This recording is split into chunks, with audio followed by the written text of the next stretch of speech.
جو مجھ سے سب سے اعلیٰ ذات وہ سب سے آخر میں تشریف لاتے ہیں۔ بے شک سبحان اللہ سبحان اللہ سبحان اللہ۔ اور ان سے پہلے جتنے بھی آتے ہیں وہ سب بار بار اس ذات گرامی کا اعلان کرتے آتے ہیں بے شک بے شک کہ انشاءاللہ ان قریب وہ ذات رونق افروز ہونے والی ہے، سبحان اللہ۔ ان قریب وہ ذات گرامی آنے والی ہے۔ تو بزم کا جیسے معمول ہوتا ہے اسی طریقے سے جب رب العزت نے بزم کائنات سجائی تو اس بزم کائنات میں سرکار دو عالم صلی اللہ علیہ وسلم کو سب سے آخر میں تشریف لانا تھا،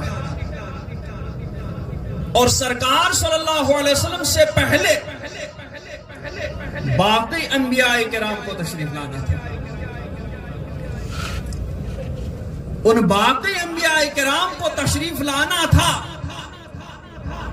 تو ان کو جمع کر کے اللہ تبارک و تعالی نے ان سے عہد لیا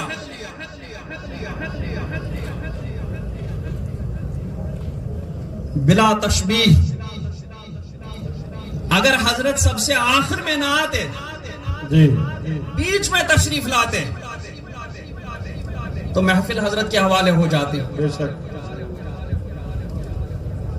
تو یہی عہد اللہ تبارک و تعالی نے انبیاء کرام سے لیا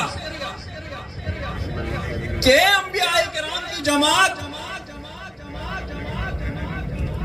جب میں تمہیں کتاب اور حکمت عطا کر دوں، جو میں تمہیں کتاب اور حکمت عطا کروں، عطا کر کے اس دنیا میں بھیجوں،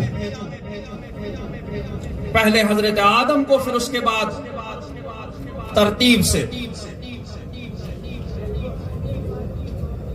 ثم جاءکم رسول مصدق لما معکم، اور پھر تمہارے پاس رسول آئے ان باتوں کی تصدیق کرتا ہوا جو باتیں تمہارے پاس ہوں گی، جی یعنی تمہاری کتاب کی، تمہاری رسالت کی، تمہاری نبوت کی۔ لَتُؤْمِنُنَّ بِهِ وَلَتَنْصُرُنَّهُ، تو تمہیں ضرور ان پر ایمان بھی لانا ہے اور ضرور ان کی مدد بھی فرمانا ہے۔ یہ طے تھا کہ سرکار سب سے آخر میں ہی آئیں گے، لیکن پھر بھی بتایا گیا انبیاء کرام کو کہ اگر وہ تمہارے زمانے میں تشریف لائیں تو تمہیں ان پر ایمان بھی لانا ہے اور ان کی مدد بھی کرنی ہے۔ سبحان اللہ۔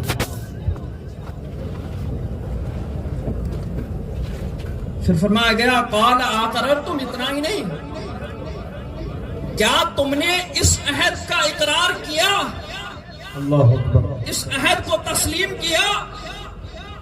وَأَخَذْتُمْ عَلَىٰ ذَلِكُمْ إِصْرِي، اور اس پر میرا بھاری ذمہ لیا؟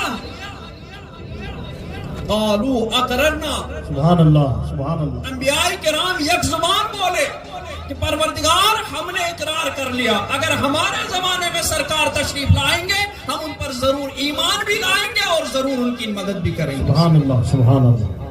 قال فاشهدوا وأنا معكم من الشاهدين،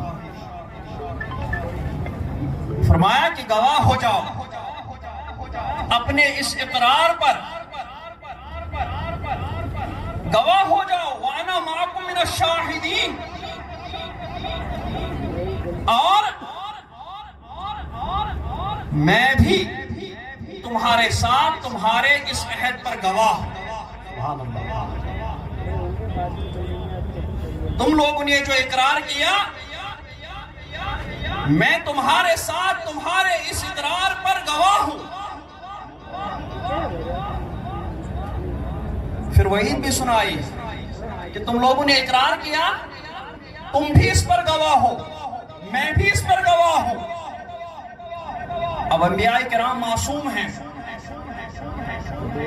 لیکن انہیں خطاب کیا گیا،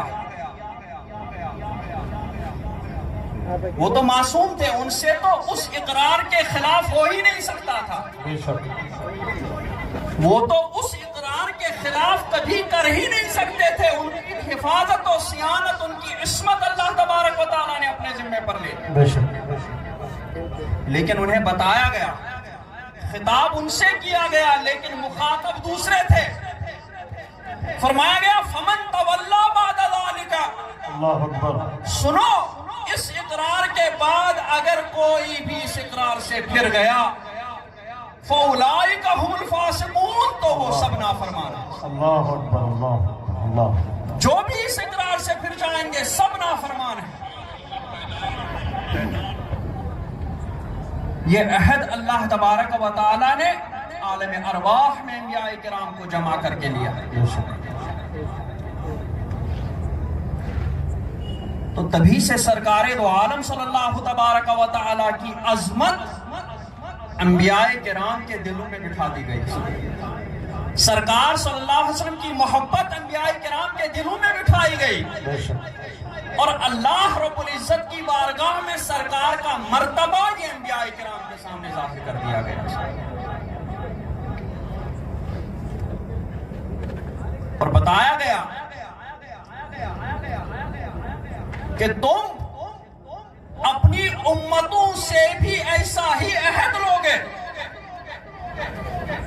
اپنی امتوں سے بھی یہ کہو گے کہ امت اگر تمہارے زمانے میں سرکار دو عالم صلی اللہ علیہ وسلم تشریف لائے تو تمہیں ان پر ایمان بھی لانا ہے اور ان کی مدد بھی کرنا ہے۔ بے شک، بے شک، تو ہر نبی اپنی امت کو بھی سرکار کے بارے میں بتاتا گیا، ہر نبی یہ بھی اللہ ہی کا حکم تھا، تو باقی احکام کے ساتھ ساتھ اس حکم کو بھی انبیاء کرام نے اپنے اپنی امتوں تک پہنچا دیا۔ تو جس طرح امتوں میں اپنے نبی کا چرچا رہتا تھا اس طریقے سے سارے انبیاء کرام کی امتوں میں سرکار دو عالم صلی اللہ علیہ وسلم کا چرچا چلا۔ سبحان اللہ، سبحان اللہ، سبحان اللہ، اسی وقت سے، اسی لیے حضرت آدم علیہ السلام سے جب وہ چیز صادر ہوئی جو ہوئی تو آخرکار انہوں نے بھی اپنی نظریں جب 300 سال تک ندامت کی وجہ سے اپنا سر مبارک آسمان کی طرف نہیں اٹھایا،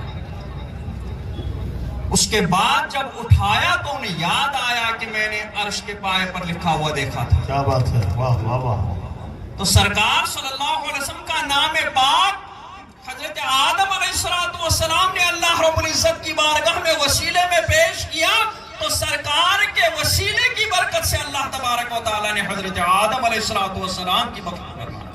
اللہ، اسی طریقے سے انبیاء کرام اپنی امتوں کو بتاتے رہے،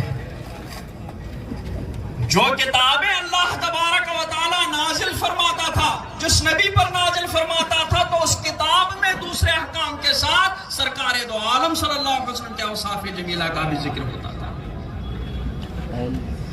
انبیاء کرام بھی سرکار کا ذکر مبارک سناتے جاتے تھے، ان پر نازل ہونے والی کتابوں میں بھی سرکار دو عالم صلی اللہ علیہ وسلم کا ذکر مبارک ہوتا رہا۔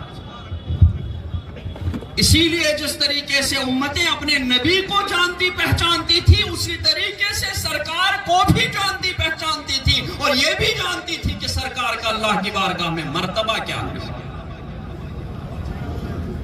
حضرت موسیٰ علیہ السلام کے زمانے میں ایک شخص کا انتقال ہو گیا، حضرت وہب بن منبہ کی روایت ہے، ایک شخص کا انتقال ہو گیا، 200 سال کی عمر پائی تھی، اور بظاہر اس نے یہ 200 سال اللہ کی نافرمانی میں گزارے تھے، لوگوں کی نظروں میں وہ بہت بڑا نافرمان تھا۔ اسے وحی آئی کہ موسیٰ میرے بندے کا انتقال ہو گیا، جاؤ اس کو غسل دو، کفن دو، جنازہ پڑھو، پھر اپنے ہاتھوں سے اس کو دفن